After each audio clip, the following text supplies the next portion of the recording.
আরে আরে সব নষ্ট করে দিল, কেউ বোঝাও মহারাজকে। আরে মহারাজ কিন্তু একা আসেনি, মহারাজের প্রচুর বাচ্চা কাচ্চা নিয়ে এসছে, আরও অনেকগুলো হনুমান এসছে। তারা আমাদের বাড়িতে আসেনি, কিন্তু ইনি মহারাজ এসে দেখো দিব্যি বিস্কুট খাচ্ছে, কি সুন্দর বিস্কুট খাচ্ছে। আমারও কিন্তু খুব ইচ্ছা করে ওদেরকে হাতে হাতে দিতে, কিন্তু আমি খুব ভয় পাই, কারণ যখন ছোটোবেলায় আমি হনুমানের তাড়া খেয়েছি।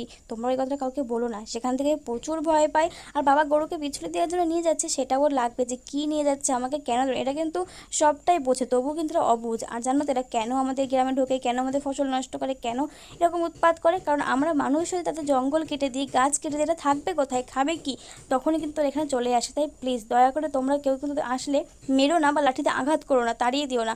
পারলে কিছু খাবার দিও, দেখবা ওরা কিন্তু খুব খুশি আর ভালো মনে খাবে। তোমার তখন কোনো আঘাতও করবে না, তোমাদেরকে ভয়ও দেখাবে না। আমরা শুধু শুধু কিন্তু ওদেরকে ভয় পাই।